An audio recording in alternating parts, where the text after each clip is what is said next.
cooking without a kitchen.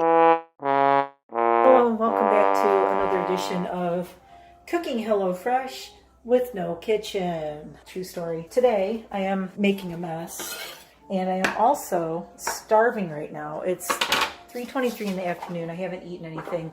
I'm making the black bean and poblano quesadillas with salsa fresca and creamy guacamole.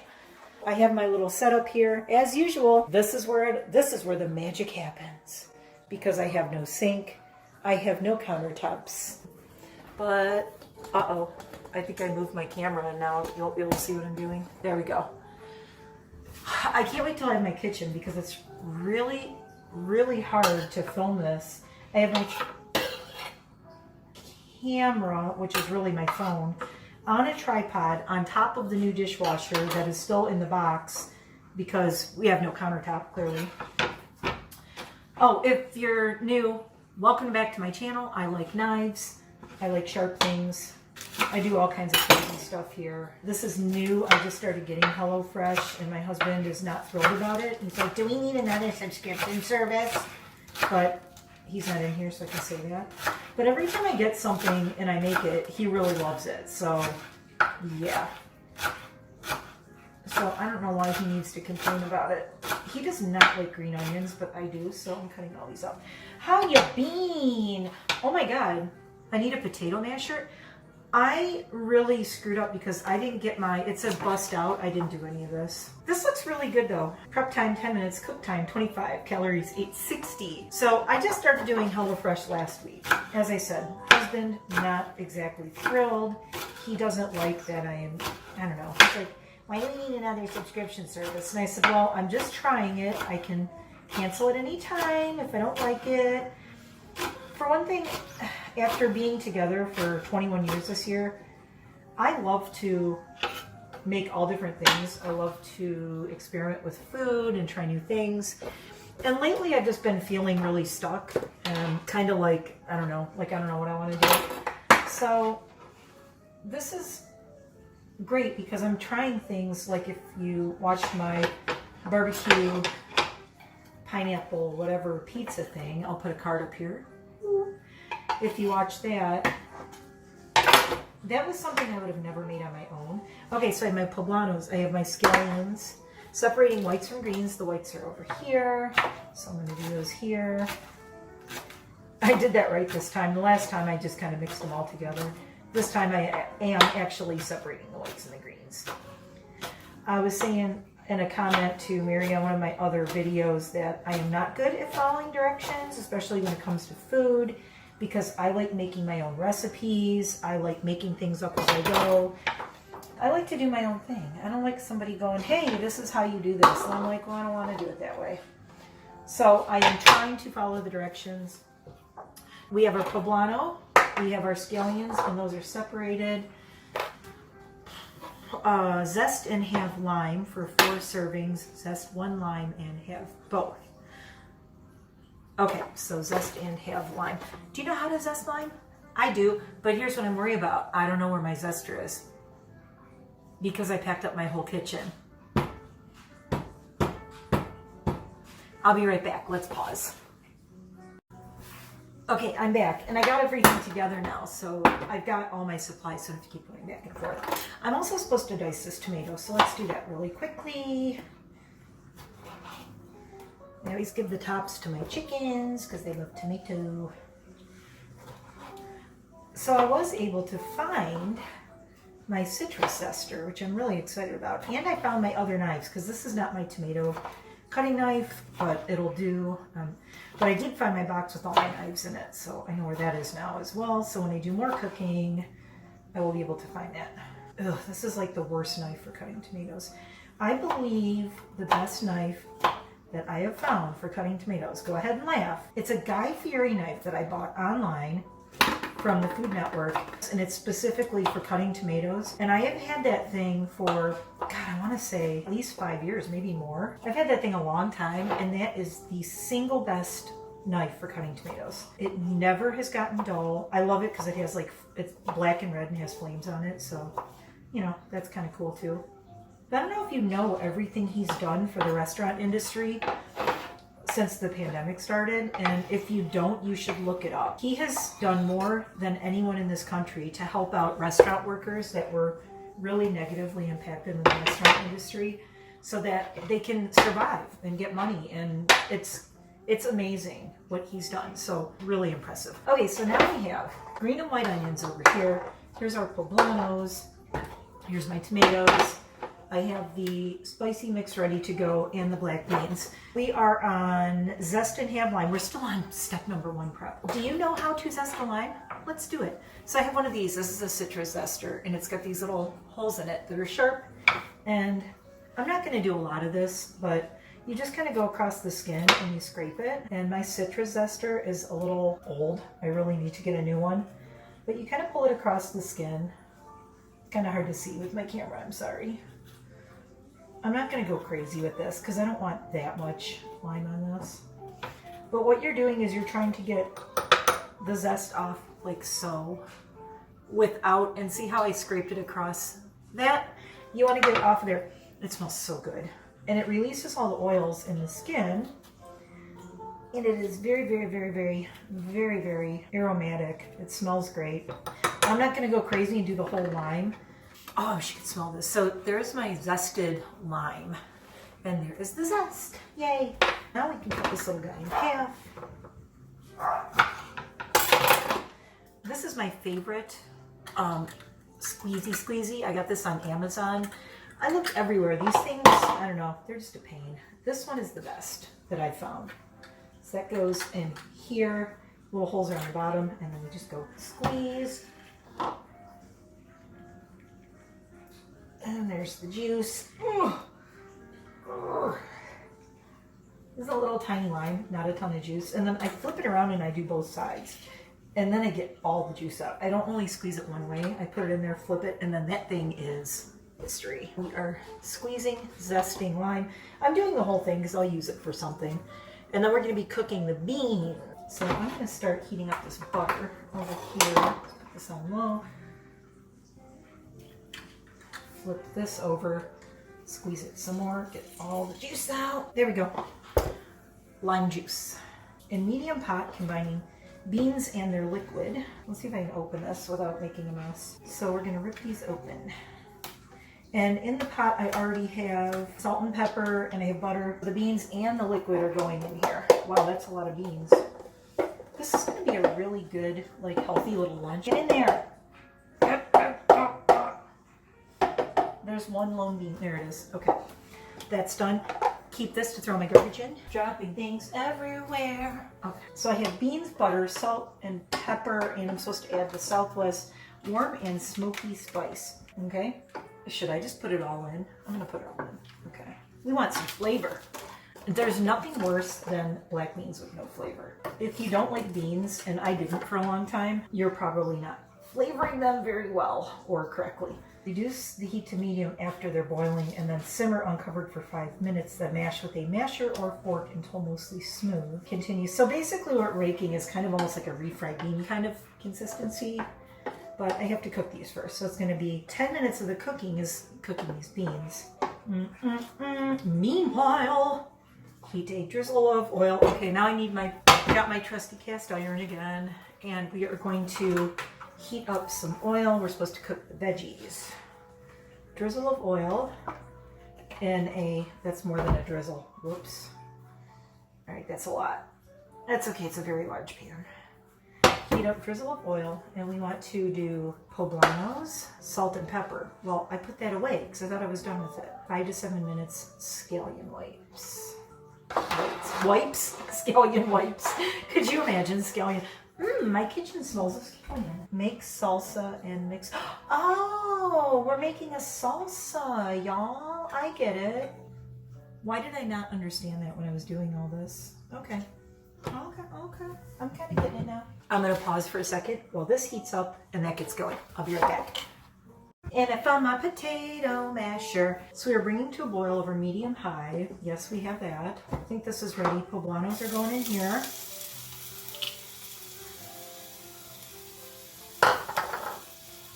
I use the same spoon for everything. Did I mention no working kitchen or dishwasher? I need to cook as many one dish and not using a lot of things as I can. This is boiling, so now we want to reduce heat and simmer uncovered for 5 minutes. Okay, 5 minutes on that. Meanwhile, drizzle oil, poblano, salt, pepper, and 5 to 7 minutes on this. So we have 5 minutes to chat while I'm doing both of these. How's everyone doing today? Have you tried HelloFresh? Oh, it smells so good in here. Oh, this is while Poblano cooks. Oh, we can do something while we're waiting. We are going to make our salsa and mixed guac. We can add our tomatoes in here, lime zest. This is going to be a very limey salsa, but let's try it. I don't know. One tip when you're cooking, did you see how I had my little rainbow bowls all lined up? Have everything set up like that. It's your mise en place. Look it up. M-I-S-E space E-N space P-L-A-C. It's a cooking term. Mise en place makes your life a lot easier. I'm giving these little guys a stir so they don't stick. They seem to be fine. While Poblano is cooking. Tomatoes, scallion green, lime zest, squeeze of lime juice to taste. So I'm just gonna put a little tiny couple drips of the lime juice in here. You know, I would have preferred like some red onion in this salsa, but that's just me. But it does smell it smells so fresh. Hello, fresh. I have the crema in the other bowl I have to hurry up and do that. Let me use this bowl again. I'm putting the guacamole in here. My little timer's gonna go off in a second. It's gonna be like, okay, let's just turn that off because it's gonna make noise. How cute is this little tiny sour cream package they give you? Little tiny and a little guac. We are putting I have to mash my beans now. So I have my potato masher and I'm just gonna squish these down. And then these are still gonna cook another 5 minutes after I squish them down. So I am all about the multitasking. I think I'm gonna use this bowl for this. And I'm going to turn this down. We don't want to kill these. And we're doing 3 things at one time. Mix this. So then we're doing, whoa, let's not start our directions on fire. Guacamole, sour cream, lime juice, salt, and pepper. I'm going to be able to take these off the heat in a second here too. So finish mashing my black beans. Then we're going to mix our guac. You got to have the guac. You know, I used to hate guacamole with a passion. Hated it so badly. And now, go figure, I absolutely love it. Now I just eat plain old avocado on toast. And before I overdo these, I'm going to take this out. Turn this guy off. Now these guys need to go another 5 minutes. Well, 3 to 5 minutes, but I'm going to do 5, I think, so I want to thicken those up a lot. I'm doing it this way with a slotted spoon so I don't get all this oil in there, because I don't want oily salsa. Well, I mean, some oil is okay. A little bit of oil in there is nice. Salt and pepper in the salsa. All right. Yeah, that would taste pretty horrible if it had, like, no salt and pepper in it. Not horrible, but, you know, there. Stir my beans a little. Now they're thickening, and now I want to make sure they don't stick to the bottom of the pan. They're very thick. I mean, I know they need to thicken, but turn that down. Guacamole, sour cream, squeeze of lime juice, salt, pepper. Remember the last time I made everything and they were like, keep adding salt and pepper to everything, and I said in the end it was like, oh my god, that's too much salt and pepper. That's the thing I noticed with HelloFresh. They're like, add salt and pepper to this, add salt and pepper to this. And then by the time you're done, your whole dish tastes like salt and pepper. So I am not listening to them this time. Mixing up my guac, my sour cream, and my lime juice. I am not putting salt and pepper in this. I think it's good the way it is. Do not salt and pepper that. It's perfect the way it is. I put just the right amount of lime juice. Okay, so when we assemble these, we're going to take the black beans and then we're going to put this on top of the black beans and then top of everything. Oh my god, guys, we're almost done. Just waiting for the black beans to thicken up. It seems to be taking quite a while. They're getting there though. You don't want watery black beans in this thing. They're going to go everywhere. Pro tip, get Maseca flour and add it in your chili. If you don't, you ain't doing it right. I mean, you can't go crazy with it, but it adds like this really good, oh my god. It gives it that total Mexican food restaurant flavor. And you have to be careful with it in your chili though. Even with this, I'm just doing a little bit at a time. But I learned to make tamales last year. I actually, for the first time ever, I made tamales for my friends when they came out to visit. Nice and thick, that's better. We're going to assemble. I have my tortillas. So how do we do this now? We want to go in order. Assemble quesadillas. Assembly time. Assemble each with layer of mashed beans. Tip, you may have some beans left over. Serve remaining on side if you like. Well, lucky for me, I always have a ton of tortillas. See, I like really mashed mine. I didn't leave them very beany. And yes, I'm gonna have a lot of extra beans, but that's cool because I can make more of these. And I do have some salsa in my fridge, so even if I use that up, it's fine. I have more. Mashed beans topped with poblano mixture. Topping with poblano mixture. Ooh, it's very limey, but it smells really good. And I need to save enough to make the second one. Oh my god, it's so good. So I have two different little cheeses here. I have a Mexican blend and a Monterey Jack. And I do have my Chow vegan cheese, because I think I'm gonna make mine with that. Oh yeah, wait, so I have everything in there, right? Poblano Mexican cheese full to create a quesadilla. Folding that over. Oh, I can already feel like the cheese is kind of melting with the beans. On the back burner, I have the pan still here, and it says heat. Ooh, left, rear, not front. I'm going to start this on fire. We want to heat a drizzle of oil in pan for poblano over medium heat. Add quesadillas 3 to 4 minutes. Slice into wedges, and then serve with this stuff. I'll be right back. I'm going to assemble my second one. I'm going to heat up this pan, and then we'll fry these suckers. Okay, I'm back. Let me just bump my camera. So I have my 2 quesadillas assembled. The last thing I have is the salsa and the crema because that's going on the top. I was going to cut this in half because my pan's kind of smaller, but if I cut it in half, I feel like everything's going to ooze out. So I'm just going to go for it and try it like this. 3 to 4 minutes aside. Every time I film myself in my kitchen, I'm like, hi, can we film the most unflattering angle possible, please? Wonderful. Ooh, nice. Wow, that's weird. The oil is actually green that's in this pan. I reserved the oil that I cooked the poblanos in, and it's totally green. It's like bright green. Whoa. Ooh, look at that. Nice. Okay, perfect. Ta-da. It says 3 to 4 minutes, but I don't want to burn these. Mine is going in. Really, it says until the cheese is melted, but I think the cheese is pretty melted. And I don't like super greasy stuff, so I am just dabbing the excess oil off of this with my paper towel. There's one. Ooh, nice and crispy. I don't think this one will be as oily. There was a little more oil in the pan with this. But I think it'll be good because it's the olive oil and it's very seasoned from having the poblano and the green onion in there. Oh, see, that's almost perfect. So while this one is done, I don't want to cut this too soon. It's gonna go like this and like that. Now that I know this is together, I have an idea. See, this is where I get bad at following directions. I'm totally changing the whole thing here. So now that these are like this, now I'm gonna pop them back in for a second and get the edges. And I think the temp on this is perfect. And turn off my timer. Yeah, see, now I'm getting the edges browned a little bit more.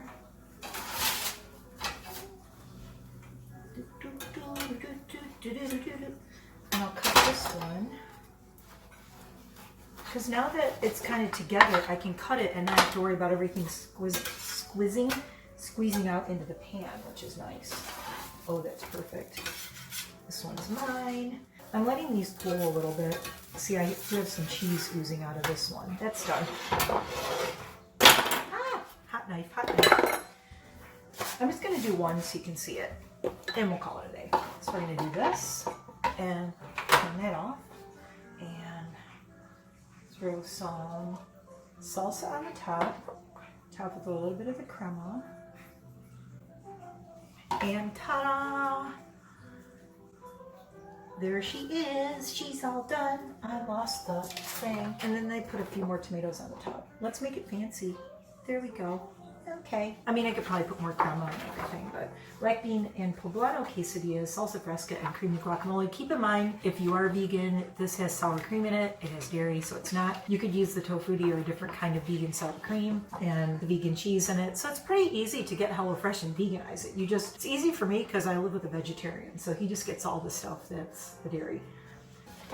And that's it, and we're done. Should I try a little bite? I guess I should. It's really hot. Mm. Mm. Mm. Mm. Bye, gotta go. Gotta eat this. So good. Another great HelloFresh recipe. Love it. And it's easy because if you're not a good cook, you do this and you have this and you're like, okay, well now I know how to make these, and then you can make them on your own without all this stuff. Quesadillas are like the easiest things in the world. You can make them almost out of anything left over in your fridge. Like I said, with chili, what have you. Come back later for more meals. Thanks for watching. I'll talk to you in the next one. Bye. Cooking inside the kitchen. Cooking inside the kitchen.